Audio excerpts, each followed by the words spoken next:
Udah ini? Udah. Oke, sekarang kita wawancara sama Habib Haji Jafar.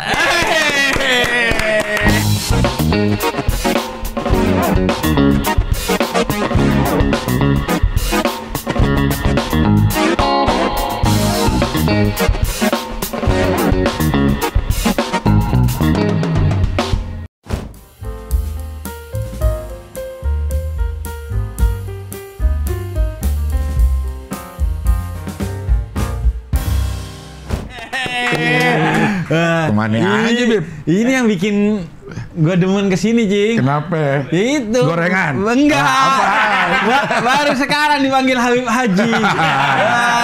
Iya kan kemarin baru selesai haji. Haji, Cing. Haji itu haji Akbar. Haji Akbar. Apa sih? Enggak Haji Akbar.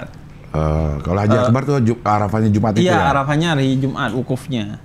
Ini enggak kita. Apa kemarin haji aja atau ada tugas lain selain? Jadi petugas haji, Cing. Jadi salah satu di tim Monef. Monef tuh kayak monitoring dan evaluasi singkatannya. Oh, ngapain itu? Itu gue disuruh memonitoring dan evaluasi di bidang media. Oke. Jadi berangkat ke sana itu 20-an hari. Gue lupa, paling 25 apa 23 hari. Jadi nggak selesai 40 hari yang biasanya... Iya, yang reguler kan 40 hari. Nah, kalau tim Monef itu dia 25 hari. 25 hari, iya. Jadi petugas saja apakah ada kesamaannya dengan petugas partai? Ya, tidak sih. Tidak ya? Iya, kan kalau petugas partai bertanggung jawabnya kepada manusia. Iya. Ini kita bertanggung jawabnya kepada Tuhan. Wow, yakin. Nah, itu yang gue pengen tanya sebenarnya kalau yang petugas-petugas haji itu pada saat ritual yang rukunnya itu nggak dibebani tugas. Ya lo ritual aja selesain atau gimana tuh? Jadi kita bisa ritual secara terbatas. Terbatas tuh artinya ngambil rukun-rukunnya aja. Ya. Kayak kita ketika di Musdalifah itu kita cuman mabitnya bentar doang. Nggak sampai subuh? Enggak, cuman beberapa menit doang. Ji. Oh. Itu pun tetap di atas bis. Oh iya. Terus Ada kan orang yang sampai di nyari-nyari kerikilnya tuh sampai nginep di situ. Iya, nginep kan mabitnya. Nah, terus kemudian kita tuh langsung ke Ka'bah, Cing. Oke. Langsung kita tawaf ifadah. Iya. Baru setelah itu pulang, kita selesaiin ihram kan. Kita boleh lepas ihram, pakai seragam lagi baru ke Mina. Oke. Kalau yang lain kan dari Musdalifah ke Mina dulu, baru terus? kemudian setelah selesai semua tawaf ifadah. Iya. Nah, kalau kita nggak tawaf ifadah dulu, baru setelah itu agar bisa ngelepas ihram. Ya, tahallul dulu di sana berarti. Tahallul semua. Oke. Jadi tawaf, kemudian sa'i, kemudian tahallul, gundul, Cing. Ya. Gundul. Tapi ketika gundul lebih kelihatan seperti Bante sih, Cing. Daripada Iya, seperti daripada Habib ya. Iya, daripada Habib. Iya. Banyak ngumpul sama Bante jadi Iya. gitu. Pakai Cuman ihram bedanya lagi. pakaiannya putih. Iya, Ihram. iya. Warna doang, Cing. Iya. Yang sana lebih colorful. Iya. Lebih orange ke kuning-kuningan lah. Iya. Iya. Glow in the dark. Enggak. Iya. Nah, itu jadi terus udah harus ganti baju seragam Baju lagi. petugas. Baju petugas. Jadi full baju petugas kecuali di Arafah. Kecuali Ketika di Arafah. wukuf. Iya. Itu pun ihramnya ihram petugas, sih. Jadi ada kayak garis tulisannya petugas haji warna hijau.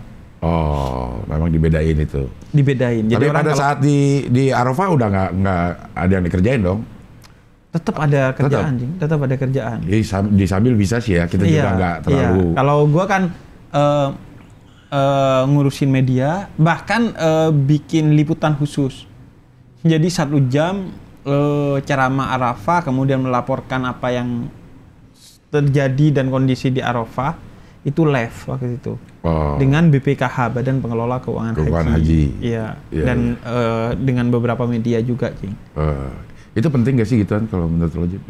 Apa? Si monitor dan evaluasi. Penting banget, Cing. Untuk? Karena kan ada perencanaan. Ya. Kemudian faktanya di lapangan seringkali kan tidak sepenuhnya sesuai dengan rencana. Ya, Nah, itu yang kemudian kita evaluasi. Dan ketika kenyataan itu kan banyak hal yang harus jadi evaluasi kita akhirnya, Jing. Kalau tahun lalu apa yang lo temuin, Bib? Banyak hal sih, Cing, yang apa? Yang kayak gini ya. Jumlah kan kemarin itu lebih banyak 30%, 60-an ribu lebih itu adalah lansia. Sehingga kemudian ngurusnya itu betul-betul susah. Betul. Sedangkan jumlah petugasnya itu dikit banget. Hanya berapa ribu gitu. Yeah. Gua sempat ketemu sama petugas haji Jepang apa sih? Nah, itu 4 petugas 1 jamaah lansia. Banyak petugasnya? Iya, karena kan ngurusin lansia banyak hal yang harus diurusi. Yeah. Nah, kita 1 petugas rasionya 40-an lansia. Jadi itu yang bikin akhirnya ya mau gak mau ya, karena kan sampai 10 hingga 15 tahun ke depan, Jing. Yeah. Jumlah lansia itu masih akan banyak karena kan beban dari yang daftar dulu-dulu. Yeah. Nah, itu karena itu kemudian Menteri Agama memutuskan ya udah tagline-nya tahun kemarin itu haji ramah lansia. Dan itu keputusan yang nggak populer. Karena? Ya karena kan kerjanya pasti akan berat. Akan disorot kan, gimana nih kondisi lansia di sana. Tapi itu harus diambil walaupun nggak populer, karena harus ini, Jing. Kalau nggak segera ketemu SOP-nya ngurusin lansia saat haji itu gimana, 15 tahun ke depan kita akan amburadul malah ya. Amburadul. Karena makin numpuk. 10 sampai 15 tahun pasti 30% masih lansia aja. Iya, kayak misalnya kita daftar sekarang umur 50, dapat 15 tahun kemudian 65 udah di lansia ukurannya. Atas 65 itu udah lansia. Udah lansia ya. Belum lagi dari 30% kuota haji itu lansia, 30%-nya itu pakai kursi roda. Nah, fasilitas itu ada di sana. Untuk fasilitas lansia memang ramah nggak di sana ininya? Si fasilitas yang disediakan oleh Arabnya. Nah, itu dia, Cing. Kalau fasilitas yang disediakan oleh negara kita itu udah relatif ramah lansia. Iya. Wah, itu lansia pokoknya kita urusin betul-betul. Belum lagi orang Indonesia kan ramah-ramah, Cing. Iya. Jadi suka bantuin ngurusin. Dan itu hampir ya, mungkin 70% petugas haji itu pernah nyebokin lansia, Cing. Termasuk saya di sana, Cing. Apakah itu pekerjaan media? Iya, enggak, Cing. Nah, itu dia, Cing. Jadi kita itu harus merasa bukan hanya mengerjakan apa yang tugas kita. Karena kalau ngerjain yang tugas kita itu nggak ke-handle semuanya. Makanya kita ya udah ada apa yang bisa kita kerjakan selama kita udah menyelesaikan pekerjaan kita kerjain. Jadi full kerjanya itu rata-rata hampir 24 jam dikurangi tidur doang. Selebihnya ngelayani. Makanya selama di sana kayak gua sakit 2 kali. Rata-rata pernah sakit. Makanya disediakan semacam tenaga medis khusus untuk petugasnya. Iya. Karena kalau gua lebih juga karena nggak mau diinfus kan. Infus vitamin ya. Infus vitamin. Jadi akhirnya 2 kali. Nah, itu yang jadi ngurusin lansia, kemudian yang masalah di Armusna, Arafah, Musdalifah, dan Mina. Karena negara itu nggak boleh ikut-ikut di sana. Sampai di sana itu murni urusan Kementerian Haji. Kementerian Haji sana? Arab Saudi. Iya. Nah, di sana itulah yang kemudian banyak masalah. Di antaranya jamaah haji kita itu terlantar sampai siang hari. Jadi jam 2 atau jam 3 sore itu baru bersih Musdalifah. Bayangin tuh, masuk Musdalifah dari tengah malam sampai ke besok sorenya. Nggak ada makanan, nggak ada tempat tidur, nggak ada tenda. Makanan sebenarnya dikasih pas mau dari Arafah mau ke Musdalifah. Tapi sebagian orang mikir, cuma mabit sebentar doang kok di Musdalifah nggak dibawa. Nah, di sanalah terjadi jamaah menumpuk, kepanasan, kehausan, kelaparan, kemudian banyak yang sakit. Padahal itu tanggung jawab Kementerian Haji. Iya. Dan kalau kita sih bis banyak ya. Masuk Kita nggak bisa. tapi yang dimasukin cuman mungkin 10% aja. Karena kalau enggak stuck. Stuck, ya, betul. Iya, karena kan banyak mobil-mobil pribadi yang udah dapat stiker untuk masuk ke area Armusna, Iya. itu yang bikin akhirnya stuck. Jadi akhirnya orang, gue bisa nih beli stikernya nih. Iya, iya. Akhirnya dipasangin, akhirnya sekeluarga Iya. atau satu kelompok haji kecil masuk dengan mobil dan akhirnya jadi stuck. Jadi stuck. Iya, iya, iya. Itu sih jadi ya kita nggak punya hak ya ketika di Arafah, Musdalifah dan Mina, akhirnya ya jadi gitu sih. Iya, iya, iya. Jadi plus itu juga sebenarnya ibadah haji itu ibadah fisik ya. Jadi kalau bisa secepat mungkin orang Betul, Jing. haji ya, begitu Betul, udah Jing. Ya. ada kemampuan finansial ya daftar aja buru-buru gitu ya. Gua bersyukur, Jing, karena kan masih muda, Jing. Betul, betul. Dan semuda gua umur 34 itu udah sakit 2 kali. Di sana ya. Iya. Karena memang ekstrim banget sih perbedaan suhunya ya. Suhunya, karena kebetulan kemarin kan panas banget. Eh, Pas di Arafah itu 47 kita. iya, iya, iya. Panasnya 47. Nah, tapi Jing ya, karena haji itu kan panggilan. Iya.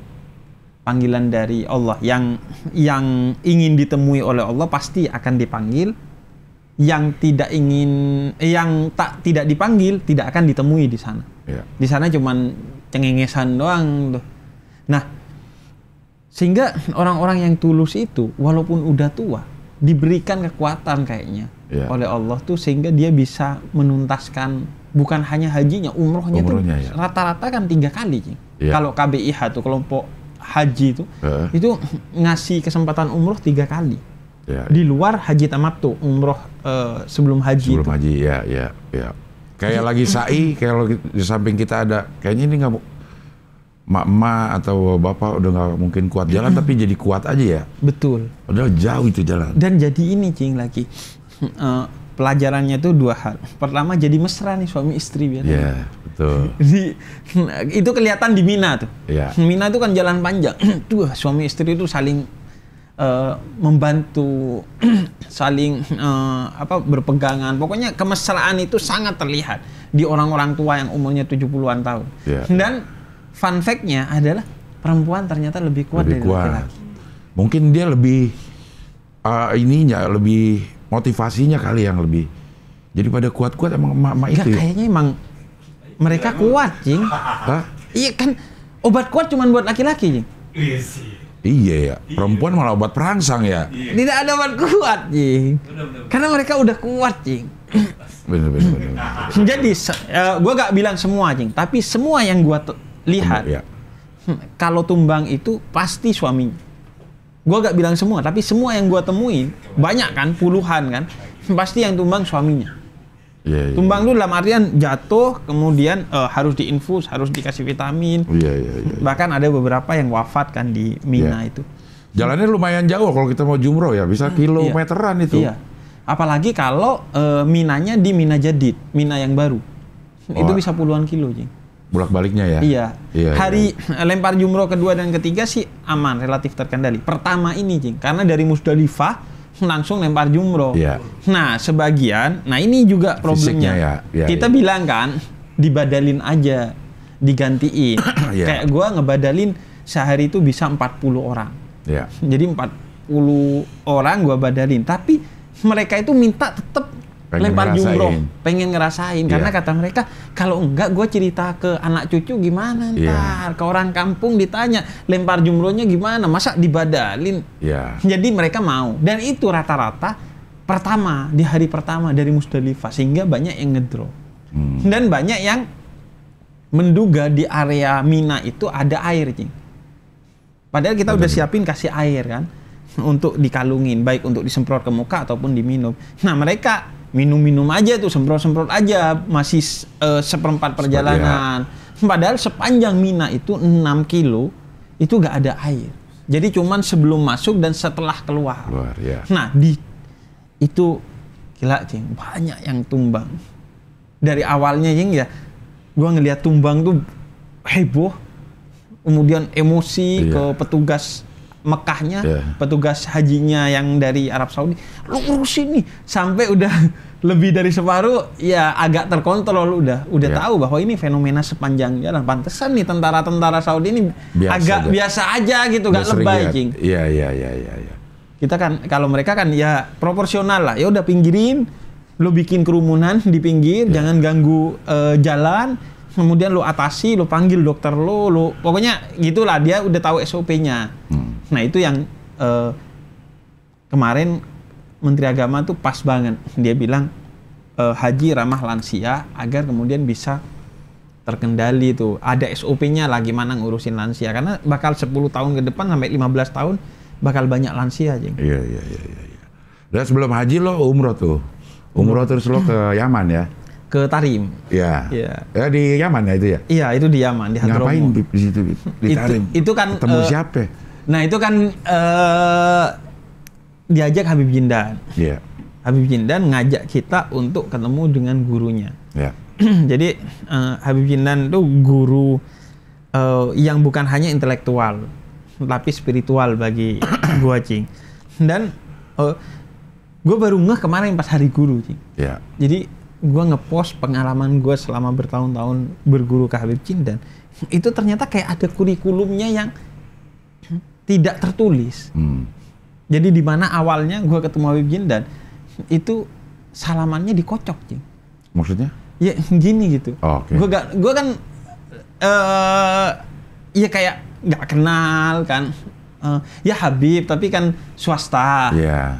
Jadi kayak nggak begitu tahu lah sama tradisi sama Habib yang memang gua harus menunjukkan hormat yang berlebih.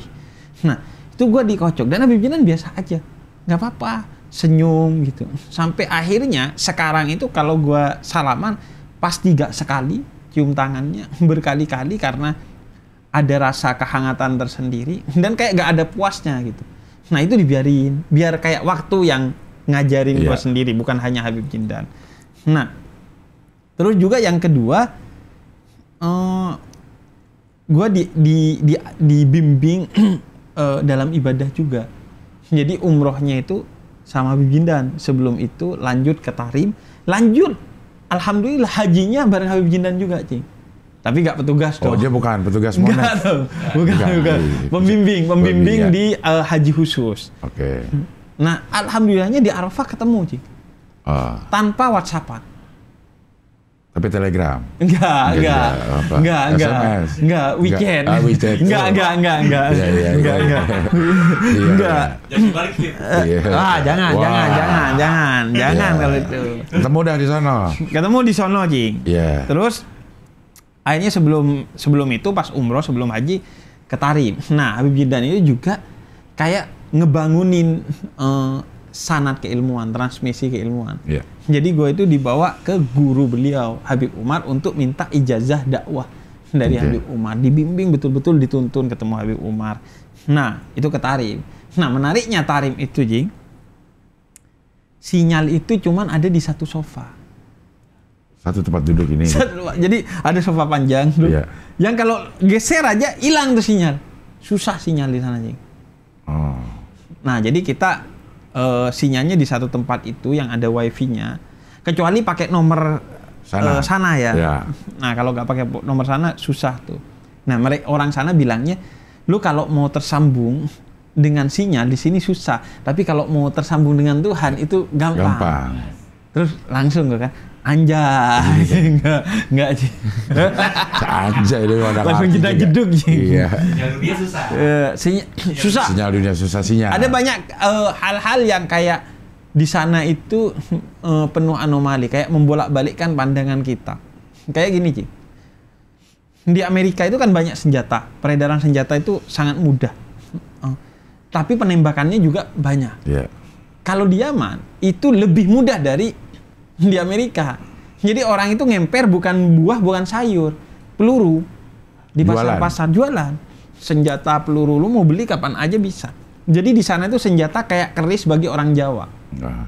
Simbol keperkasaan, simbol kelelakian. Jadi di mana-mana dibawa. Nah, tapi nggak ada orang nembak orang di sana, Cing. Nah itu. Suppliernya Mamat. Iya. Enggak, bukan. Cuman Mamat seharusnya belajar ke sana itu. Ya. Biar dia itu nggak jualan tembak buat nembak-nembak orang lain. Nah, betul. Iya. Dia kan bahaya tuh. Bahaya emang Mamat nih. Iya. Mamat teroris kayaknya Mamat. Bukan. Apa? Pemasok kali. Iya. Mas juga di sana tuh dapat apa aja, Bib? Kan lo pertama lo datang ke sini ya. Iya. Datang ke sini tuh kelihatan lah masih gebrak. Iya. Nggak ada filter lo, masih jauh dari yang sekarang kalau dulu ya. Maksudnya kasih pernyataan yang suka yang frontal. Iya. Sekarang itu mungkin agak lebih ada filter keren, atau pilih diksi, ini segala macam. Itu emang lo dapat dari itu dari Habib Jindan, Cing. Jadi kayak kalau guru intelektual kan banyak. Iya. Tapi kayak guru hati itu kan itu nggak bisa sembarangan menemukannya, nggak bisa cepat. Yeah. Datangnya itu pokoknya secara tepat dan dengan cara yang tidak terduga-duga. Yeah, nah itu gue dengan Habib Jindan kan begitu. Apa itu memang diajarin atau memang ngelihat sosok Habib Jindan yang kalah? Tiba-tiba ketemu kan waktu itu di satu rencana kita untuk membuat perpustakaan tentang buku-buku dari kalangan habaib. Yeah. Nah, ketemu biasa aja, meeting. Gue memposisikan Habib Jindan sebagai mitra meeting gue waktu itu. Kemudian setelah itu ketemu lagi, kok kayak ngerasa penuh wibawa dan tatapannya, omongannya, sikapnya semuanya penuh dengan kehangatan, penuh dengan akhlak. Dan akhirnya mulai itu berhubungan dengan hadir ke pesantrennya Al-Fahriyah di Ciledug. Ikut ngajinya enak banget. Akhirnya yaudah terbangun tuh hubungan. Akhirnya sering minta nasihat baik buat diri sendiri maupun buat subscriber gue aja. Bikin video bareng Habib Jindan. Dan akhirnya ya terbentuk dengan sendirinya sih. Yeah. Akhirnya kedekatan itu sampai sekarang. Nah itu yang kemudian kayak kalau orang punya guru secara batin tuh kan enak, jadi tenang udah. Yeah.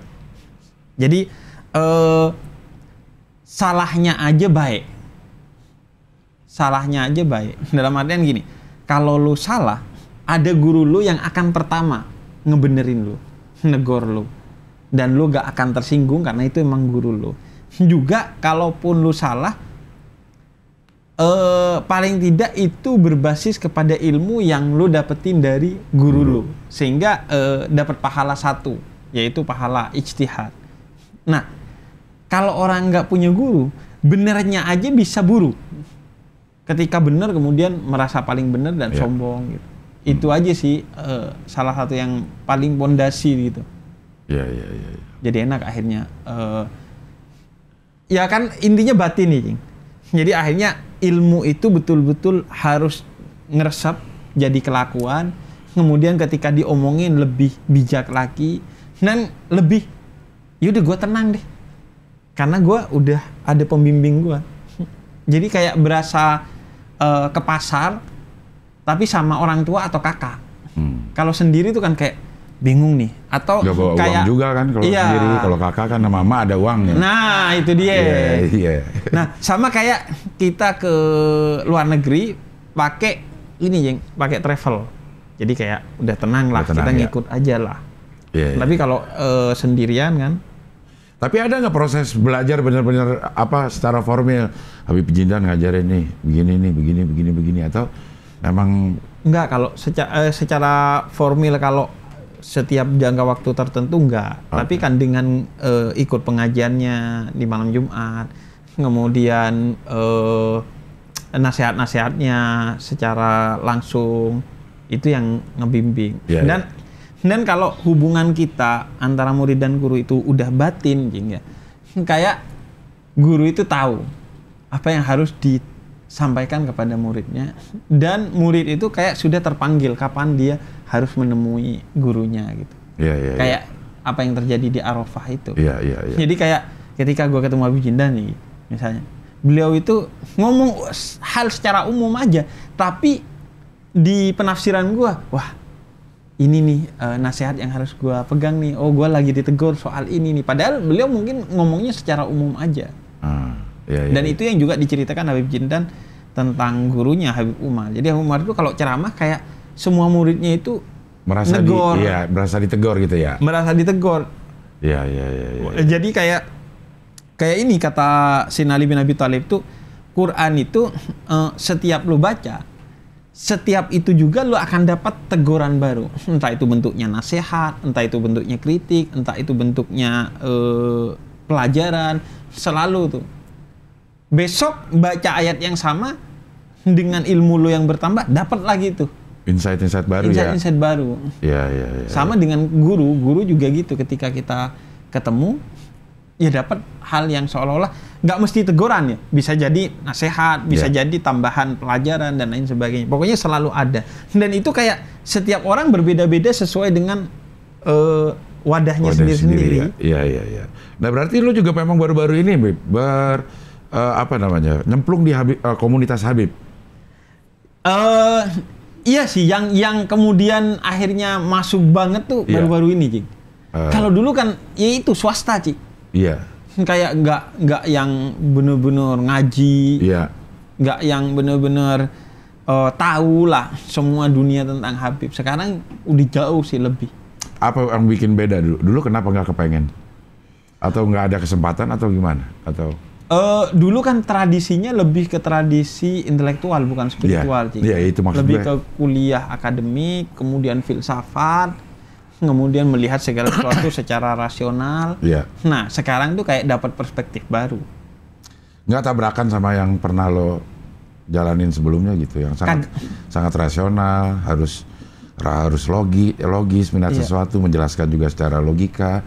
Kadang sih tabrakan, Jing ya. Cuman tabrakan yang penting, yang perlu bagi diri gue untuk lebih bertumbuh.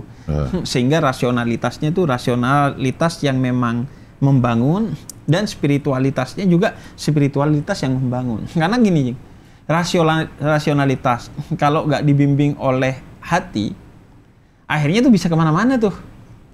Bisa jadi kalau dalam filsafat ada istilahnya akal instrumental, rasio instrumental. Akalnya itu jadi ngakalin doang. Buat ngakalin lah. Ngakal-ngakalin. Iya. Nah, begitu juga spiritualitas, kalau nggak dibimbing pakai akal juga, bisa tuh hal yang sebenarnya nggak spiritual, kayaknya ini spiritual deh, padahal biasa aja gitu. Nah itu sih akhirnya ada tabrakan-tabrakan yang bikin gue lebih dewasa dan lebih tahu di mana nih titik tengahnya nih. Iya. Titik moderatnya nih. Iya. Kalau memang ada tabrakan antara spiritual sama rasio nih, lo sekarang lebih ke arah mana lo? Lo cenderung ke spiritualnya atau secara logis aja ini bisa dijelaskan secara logis atau enggak? Atau gue sih cenderung ke guru, Ci. Guru bilang sekarang, apa gitu? Iya, gue datang ke guru. Dulu lo nggak ada itu. Nah, dulu gue nggak ada itu, Ci. Iya. Dulu tuh kayak mandiri kan. Iya. Mungkin sebelum Habib Jindan kan kayak gurunya adalah ayah. Iya. Ayah gue. Iya. Cuman kan seiring dengan ayah di kampung, kemudian juga kalau ayah gue kan nyantrinya cuman di umuran SMA doang, nggak lanjut terus seperti Habib Jindan. Yeah. Sehingga ketika gue bertumbuh, hal-hal yang sifatnya lebih teknis tentang agama itu perlu kemudian seorang guru. Dan kalau ayah kan biasanya Jing, ya udah gimana yang terbaik gue doain lo, gitu aja kan nasihat-nasihatnya kan. Tugas ayah kan kata Pak Jokowi merestui dan mendoakan. Oh gitu, iya. Ini efek pakai sweater ho hihi. jadi bawaannya ke sana terus. Bawaannya ke sana mulu. Iya. Tapi emang lo ngerasa lebih tenang dengan adanya guru? Iya. Setahun terakhir, 2 tahun terakhir ini ya, Bib? 3 tahun terakhir ini, 2 tahun ya yang awal-awal kesini kan belum, Bib? Enggak. Ya itu kan di-prank oleh Cing Abdel. Suruh jadi guru di Habib dan Cing. Iya. Akhirnya gue ngerasa, wah keren dia. Karena nggak ada guru kan? Waktu itu nggak ada guru. Suruh jadi guru kan? Nggak ada yang negor. Iya. Terus juga sesuai dengan ilmu yang didapat selama ini. Betul, Cing. Dan ngerasa diri, kayaknya gue keren deh gitu. Nah itu yang itu musuh utama tuh. Musuh utama. Buat diri kita sendiri gitu ya. Iya, Cing. Karena gini kan, setan itu pertama mencoba menjebak kita untuk bermaksiat. Kalau gagal, mencoba menyebabkan kita untuk bangga atas kebaikan kita yang menyebabkan kita riak dan sombong. Yeah. Dan sombong itu kan pakaiannya Tuhan, yang kalau lu pakai itu betul-betul bahaya tuh. Yeah, Bahkan bisa membuat kita masuk neraka secara abadi kan, kalau musyrik akhirnya. Iya. Nah, yang dalam kondisi lo yang sekarang, lo ngeliat 4 tahun yang lalu, Habib Hussein Jafar, apa kritik lo sama diri lo sendiri, Bib? Karena waktu itu belum haji ya. Iya. Iya. Gue kan haji Jing ya. Iya. Capek. Iya. Ngeluarin duit Jing ya. Iya. Masa gak diomongin. Benar, kan? iya, Kan. iya. Gak apa-apa lah. Kita omongin lah. Kalau perlu gelangnya itu kan ada tuh. Gelang yang inian masih ada nggak sih gelang haji tuh? Masih. Dipakai terus tuh. Kalau kesasar. Iya. Kalau kesasar, Bu, mana gelangnya, Bu? Iya. Nah, itu. Iya, Sama ini juga Jing sekarang kalau dipanggil Bib, nggak noleh kita. Nggak nengok ya? Enggak. Habib Apaan Haji lah, baru kita baru nengok. Iya. Lama lo, 40 hari lo gue ninggalin Jakarta. Iya, ninggalin keluarga, bini ditinggalin, bayar, orang tua. iya. Cing. Kayak pantesan orang-orang itu segitunya. Iya. Dan di sana kan tuh kan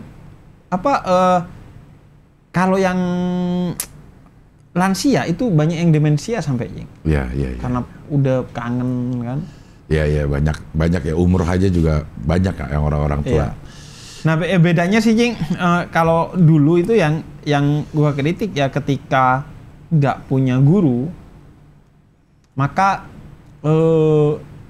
lebih ini aja, akhirnya lu lebih gak ada yang ngontrol. Karena kan kita itu kalau melihat diri kita tuh pasti subjektif kan Jing. Iya. Ya kayak seorang ibu ngelihat anaknya kan pasti, wah anak gua ganteng, Bagus aja, ya. itu bagus aja. Kita ngelihat diri kita itu selalu mencoba kritis, tapi tetap aja ada batasnya lah, karena ada bias subjektivitas kan, karena ngelihat diri sendiri. Kayak dulu tuh bercerminnya tuh ke diri sendiri. Akhirnya, wah gua keren ya, dan lain sebagainya. Nah sekarang itu bercerminnya ke guru, yang keutamaannya pertama, guru akan ngomong secara jujur kalau kita salah, kalau kita kurang. Dan yang kedua, kita tidak akan tersinggung karena itu guru kita betul. yang hati kita sudah terpaut ke dia, dan yang kita percaya bahwa omongannya dia itu untuk kebaikan kita kok. Ya. Kalau netizen kan mungkin ngomong yang bagus tuh kritiknya kepada kita, tapi kan kita ngelihat Jing, nih siapa lo, kelakuan juga nggak jelas lu, sok-sokan juga. Kita kan ada ego itu kan, walaupun sebaiknya kan enggak kan, kata Nabi, ambillah hikmah dari mana saja kamu mendapatkannya. Bahkan kata para ulama, walaupun dari mulut orang munafik, kalau memang omongannya benar lu ambil. Cuma kan kita sebagai manusia tetap ego-ego aja kan Jing. Nah itu sih. Terus yang kedua Jing, tenang Jing. Nggak tahu ya orang melihat atau enggak. Sekarang itu jauh kayak ya udah tenang aja. Kayak kalaupun ada apa-apa ya ikhlas aja, karena ngerasa ya udah gua kan udah berusaha semaksimal mungkin dengan nempel ke guru gua gitu. Yang enaknya punya guru kan, guru kita yang tanggung jawab. Maksudnya secara moral, secara ukhrawi, guru kita yang kemudian akan menjadi sandaran kita. Seberapa intens sih, seberapa frekuensi ada sama Habib Jindan ketemuannya sekarang? Gue pertama kali keluar negeri umroh sama Habib Jindan. Belum pernah keluar negeri kecuali sama Habib Jindan. Kemudian berusaha setiap malam Jumat hadir majelisnya Habib Jindan. Kemudian berusaha mendukung semua kegiatan dakwahnya Habib Jindan. Kita banyak aktivitas-aktivitas dakwah. Kemudian semua keputusan-keputusan penting harus izin ke Habib Jindan. Dan itu bukan Habib yang nyuruh ya, tapi inisiatif gue. Kayak tahun lalu Ramadan mau jalani login aja kan izin ke Habib Jindan dulu.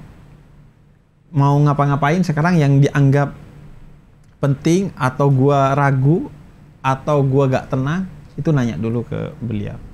Ada nggak akhirnya nggak jadi lo lakukan karena menurut Habib Jindan? Ada beberapa hal yang ketika nelpon atau ketemu langsung nggak gitu. Biasanya sih guru itu kan bijak aja, nggak ngomongnya sih bukan enggak. Nah, misalnya sebaiknya jangan, atau apa nggak begini dan begitu gitu. Yang kita tahu ini guru kita nggak seneng nih kita ngelakuin ini. Cuma mayoritas ya Cing, mayoritas sih Habib Jindan tuh menyebut bahwa oh ini bagus, lo jalani. Nah dari sana akhirnya muncul lagi ego. Kayaknya sudah benar nih kita, iya kan?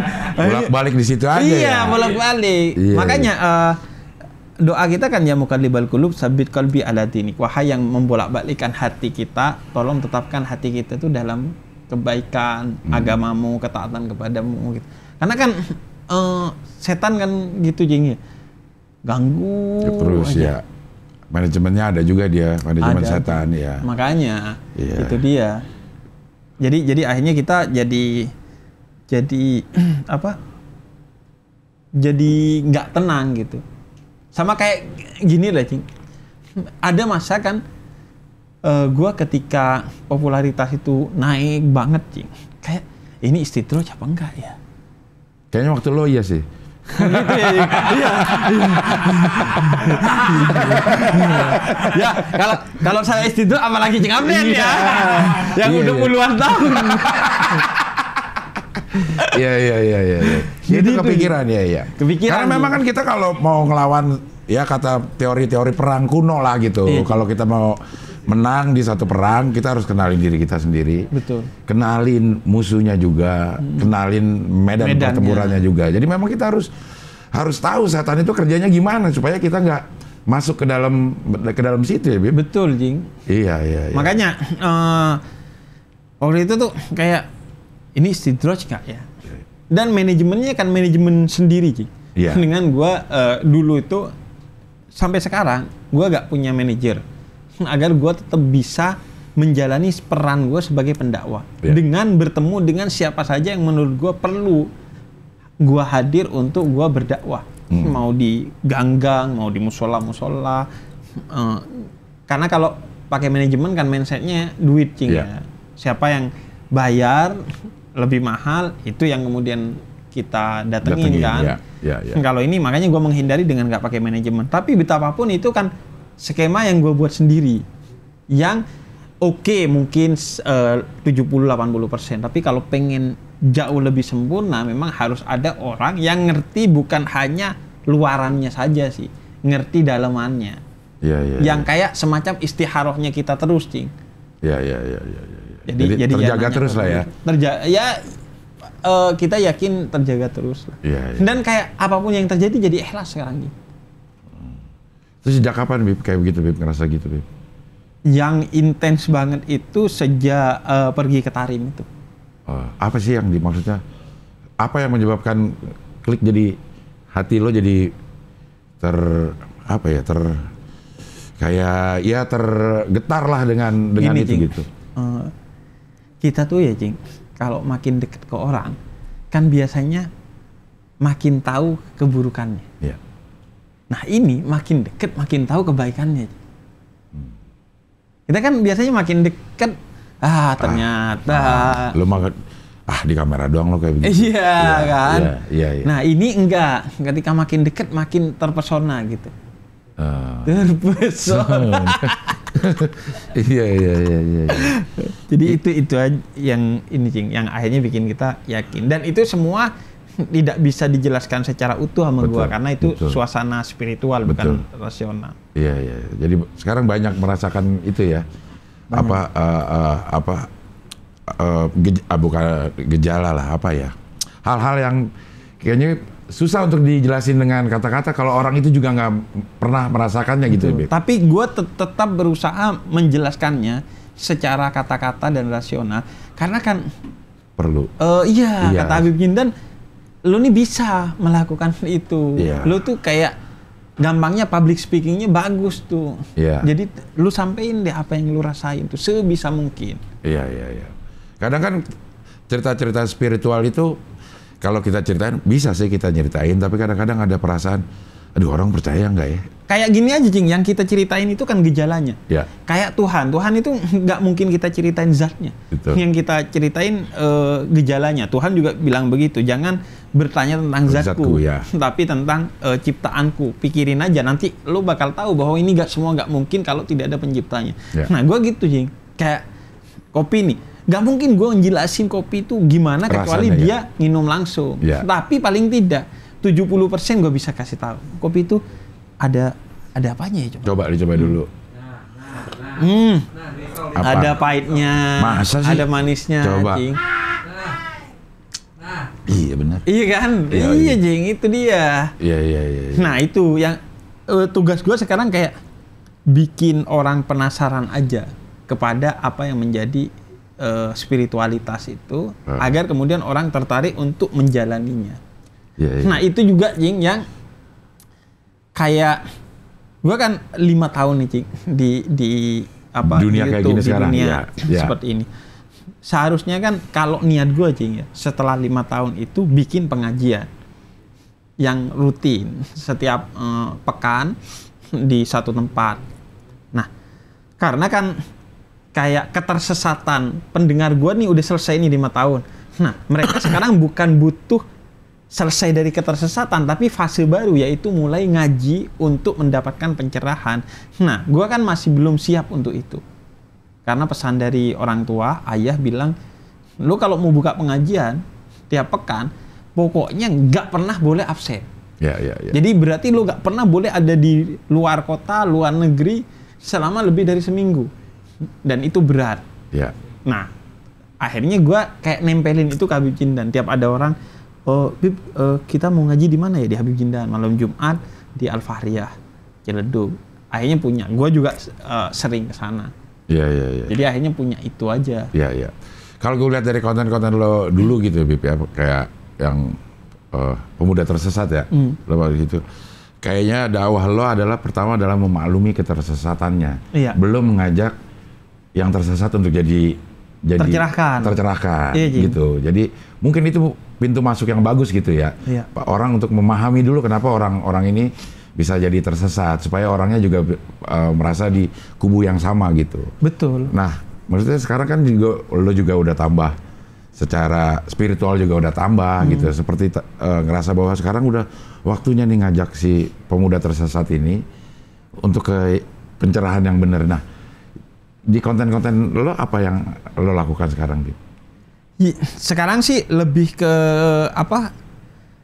Gimana itu tadi, Cing, membuat orang makin penasaran lagi kepada apa yang disebut dengan agama, spiritualitas dan lain sebagainya. Walaupun tetap, Cing, untuk gua caper kan gini, Cing. Gua selalu yakin bahwa lu gak akan pernah suka sama gua. Karena kalau lu suka sama gua, lu bukan suka kepada pribadi gua, tapi suka kepada apa yang gua bawa selama ini, yaitu ajaran-ajaran agama. Sebenarnya lu gak ngefans ke gua, lu ngefans kepada apa yang gua bawa. Seandainya gua ngomongnya amburadul, bukan tentang agama, lu juga gak bakal suka. Jadi gua ngerasa itu.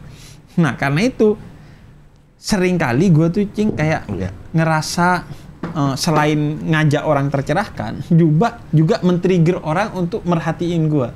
Karena merhatiin gua akhirnya bukan pribadinya yang terekspos, tapi apa yang gua omongin. Nah, itu tetap gua lakuin, Jing, di konten. Kayak login, konten-konten sederhana di TikTok atau di Instagram yang sengaja dibuat untuk menarik perhatian orang, sehingga kemudian dia masuk tuh. Nah, ini siapa nih Habib nih kok begini? Dan kemudian dia buka video-video kita, tertarik, akhirnya masuk ke fase mulai menjalani apa tercerahkan tadi. Si jeda nulis masih, Cing. Masih itu. Masih. Tapi sekarang kayak hadir ke podcast juga nggak sekencang dulu, Cing. Kenapa? Kayak pertama pengen punya waktu juga untuk ngisi, bukan cuman ngasih ke orang. Kemudian yang kedua juga kayak ini aja, kayak lebih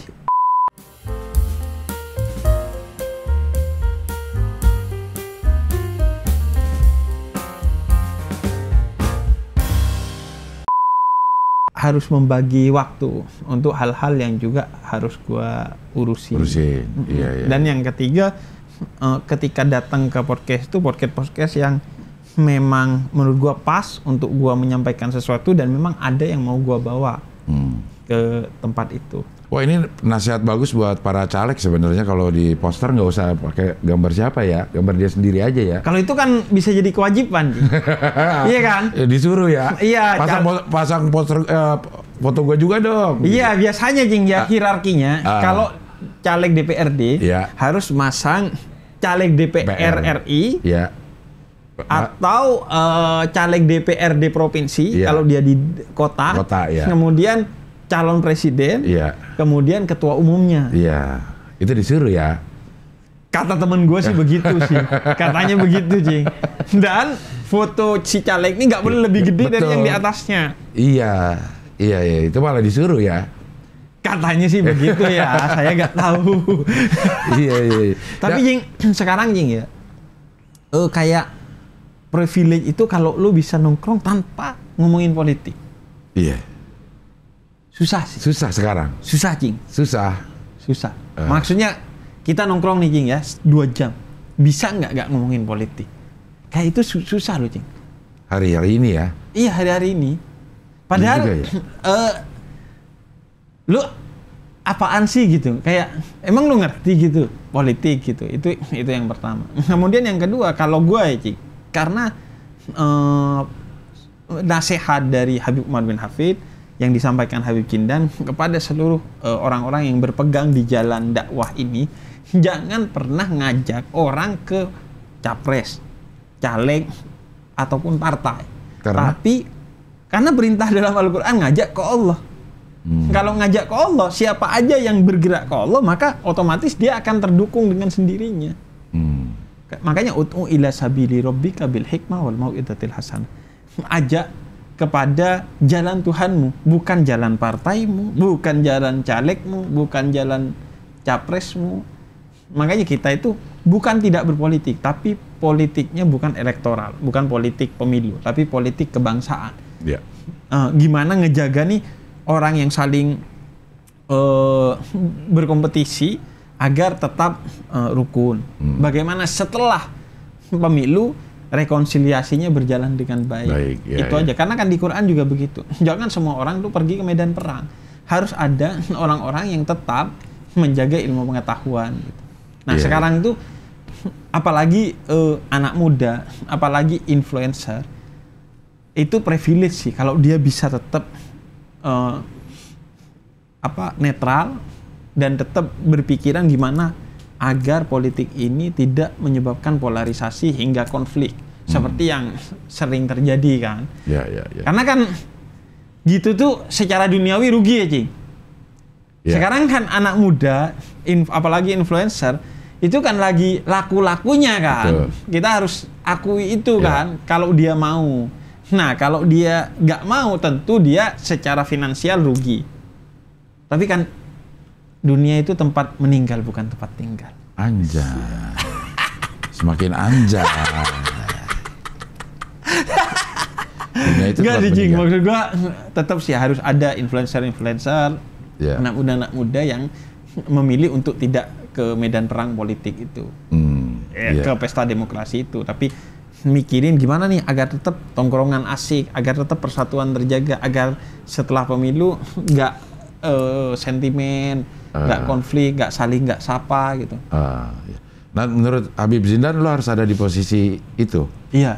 Dan itu sebenarnya bukan hanya Habib Jindan, jalan para Habib, apa yang disebut dengan Thariqah Alawiyah, itu selalu begitu, Cing.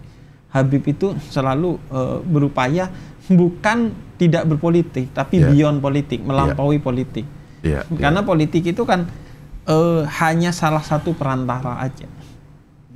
Kalau anti politik salah. Nah makanya gimana caranya, kan sering didatengin. Ya. Ayo. Nah caranya gini, Cing. Supaya tidak anti politik gitu. Nah caranya gini, Cing. Kalau sudah didatengin oleh satu, ajak yang lain juga datang, biar kelihatan lo netral di mata publik. Karena yang terpenting netralitas nih bukan cuma di diri kan, tapi di mata publik kan. Nah ketika sudah ada satu nih capres yang jebolin 2 yang lainnya. Kalau nggak ada, ya udah nggak usah sama sekali. Kita sih pengennya nggak usah sama sekali, tapi kan kadang acara-acara yang kita nggak terduga tiba-tiba ketemu, Masa kita mau lari, mau merenggut kan enggak juga kan. Iya. Yang terpenting sih dalam Islam kita diajarkan kalau ada tamu kita harus muliakan dia. Ya. Jangan larang untuk datang ke kita. Yang penting muliakan sebagai tamu. Iya. Tapi kalau urusan elektoral, kalau gue yang ngerasa ya, khususnya tokoh agama kok harus ada sih yang menjaga jarak. Bukan tidak berpolitik, tapi berpolitik kebangsaan itu tadi lebih ngejaga bangsanya ketimbang pemimpin yang fasenya itu 5 tahun. 5 tahun. Jadi gitu. Ibarat kata berpikirnya itu bukan cuman per 5 tahun, tapi sampai gua mati nih apa yang harus gua bangun di bidang politik. Iya.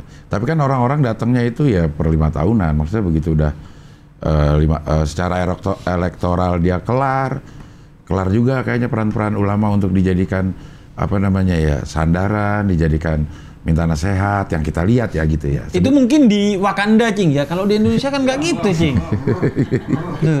Kalau yang gua amati di Indonesia ya. Iya. Jadi mungkin gimana? Yang ambil kebanyakan ke Wakanda, Cing. Maksudnya kritik buat Wakanda gimana maksudnya? Masukan buat Wakanda gitu. Kan itu membuat banyak orang sulit loh gitu loh. Banyak orang sulit. Gini, Cing ya. Kalau menurut gua gini. Walaupun lu miskin, lu bisa bikin orang kaya itu jiper sama lu. Dengan dia dengan segala duit yang dia miliki gak bisa beli lu. Kan iya? Yeah. Jadi selama lu masih bisa dibeli, selama lu masih bisa dilobi, berarti lu ada harganya. Tapi begitu lu gak bisa dibeli, begitu lu gak bisa dilobi, tapi lu menjadi orang yang bijak, berarti mata uang dia, public speaking dia, omongan dia itu akan dia sadari bahwa nggak bisa membeli apapun. Ternyata tetap ada batasnya. Dan kalau lu udah ada di fase itu, mereka akan hati-hati, hormat kepada kita dan sering-sering minta nasihat. Makanya Habib Jinan juga bilang gini, kalau nggak penting, jangan ngomong. Jangan celometan lah jadi orang. Karena kalau lu celometan, nanti ketika ada hal penting yang harus lo omongin, omongan lo tuh dianggap biasa aja, nggak penting. Tapi kalau lo jaga omongan, sesekali ngomong, setiap lo ngomong berarti dianggap wah ini tidak baik-baik aja nih kondisi, dan omongan lo pasti didengar. Nah paling enak sih menjaga marwah sih kalau disebutnya kan, kewibawaan kita. Dan itu kan bukan cuma soal politik ya, kayak soal ekonomi kayak gini lah. Kalau gua kalau ada brand mau masuk ke gua, itu ya tetap gua harus bilang gua mau deal sama lu, tapi harus ada nilai dakwahnya. Kayak sebut aja inisialnya FF, Cing, game nih. Iya. Ya, lo disebut Free Fire-nya. Jadi ketahuan. Padahal memang lebih terkenal FF-nya memang daripada Free Fire-nya. Iya. Jadi Free Fire itu ketika minta gua jadi bintang iklannya selama 2 tahun. Tahun pertama, yaitu 2 tahun yang lalu, gua bilang gua minta yang bikin tagline-nya gua. Oke, kata mereka. Akhirnya tagline-nya itu adalah mabar gak apa-apa tapi ibadah yang utama. Tahun kedua, gue minta bukan hanya tagline-nya tetap yang kemarin ditambah lagi, yaitu apa? Yang main game itu bisa store hafalan Al-Quran dan diapresiasi dengan dikasih skin atau voucher atau apa, plus bisa membagikan voucher yang dia dapatkan untuk menjadi sedekah kepada orang-orang yang membutuhkan, jadi duit.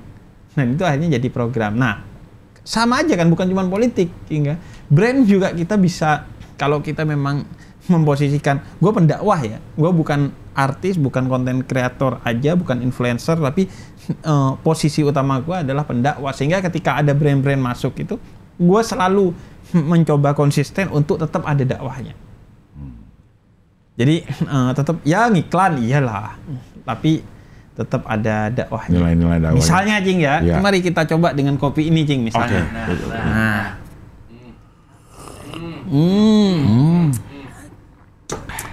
Kopi ini enak. Bukan hanya ada manisnya, tapi ada pahitnya. Begitulah hidup. Bukan hanya tentang manis, tapi pahit, di mana lo harus merasakan dan menikmati bukan hanya manisnya hidup, tapi pahitnya hidup. Ya gitu-gitulah. Kalau tahu gimana? Wah, tahu ya? Cabai rawit. Ada cabai rawit. Cabai rawit lah, lebih ekstrim. Apa kita bisa ambil pelajarannya dari cabai rawit gitu? Oke, dari cabai rawit ya.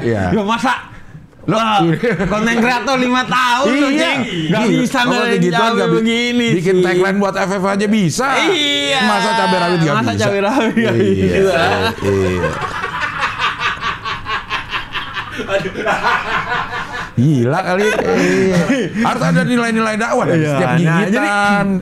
Jadi pedasnya cabai itu bisa diantisipasi dengan air hangat, Cing. Iya. Karena itu omongan pedas orang lain itu bisa tidak mempengaruhi emosi lo kalau hati lo selalu hangat.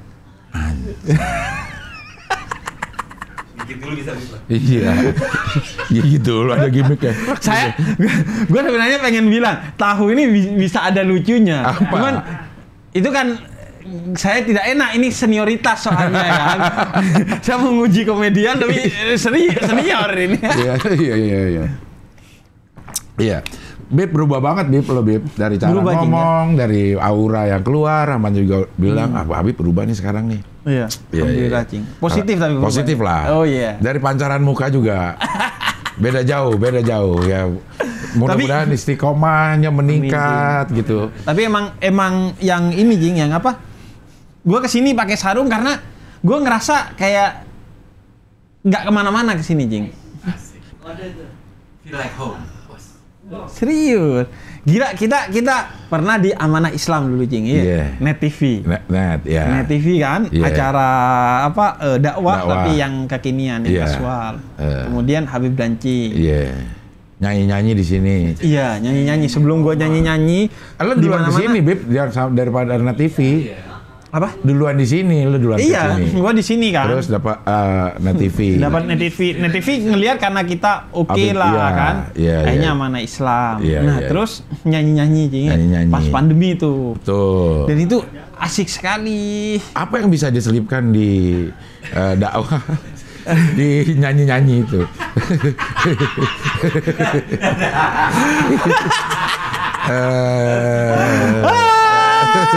Aduh. Iya. Ternyata bener emang gue lebih baik jauh-jauh dari Cing Abdul. Biar gak capek juga. Iya. Tapi ini setelah berapa tahun Cing? 2 tahun. 2 tahun kali kita nggak ketemu nih Bib.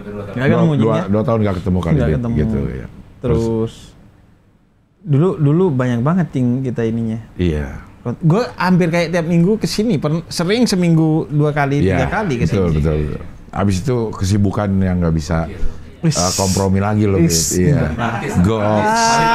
Goks benar-benar. Gue sih sebenarnya Cing lebih ke urusan waktu sih Cing. Iya benar. Ada sih telepon nih. Cing, gue pengen dapat brand ini. Menurut lo kira-kira gimana ya? Konsultasi. Iya. Tapi dulu tuh gue sama Cing Abdel sampai di fase yang gue kalau gadangin gak ada ombak tiba-tiba nelpon Cing Abdel kan. Iya. Ya udah cuman ngobrol-ngobrol aja Cing ya. Tapi sekarang kesibukannya udah. Sekarang lo tambah sibuk tapi mungkin tambah lebih bijak bestari lah. Bijak bestari aja. Iya mudah-mudahan makin banyak manfaatnya ya Bib ya. Amin Cing. Ketemu sama orang-orang yang ternyata jauh lebih segala-galanya dari kita gitu Bib. Iya Cing. Kadang-kadang kalau kita terkungkung sama kita sendiri, ya itulah sombong akan nyelinap di hati gitu ya. Kalau udah senior kayak Cing Abdel masih ngejalani gitu nggak Cing? Kalau gua kan masih muda, masih amburadul, masih tumbuh terus. Kalau kayak Cing Abdel masih. Kayaknya pada saat titik-titik tertentu kita melihat orang senioritas bukan masalah angka umur lagi kali ya. Maksudnya cara pandang anak muda, cara cara gaul anak muda itu bisa jadi pelajaran juga ya buat kalau gue ya, karena hampir kayaknya 90% orang yang gue bekerja sama itu umurnya ada di bawah. Iya pastilah, pasti lebih junior. Kalau gue memposisikan diri sebagai selalu yang ini ya lama-lama gue kegiles juga gitu. Jadi pelajaran bisa diambil dari mana aja gitu. Dari mana tuh Cing? Dari lu. Baik dari Rahman, maksudnya kalau dari Rahman udah jangan jadi orang kayak Rahman gitu. Belangsa kayaknya. Hidupnya pasti susah gitu. Iya, itu. Iya. Jadi semakin apa namanya? Semakin mudah mengambil hikmah dari semua kejadian di sekitar kita. Anjay itu. Ya. Oke, Beb, terima kasih. Sehat terus. Jing. Salam buat Cing. keluarga. Mudah-mudahan tambah berkah, tambah banyak manfaatnya. Amin. Oke lah, sampai ketemu lagi di wawancara dengan tamu berikutnya. Mantap.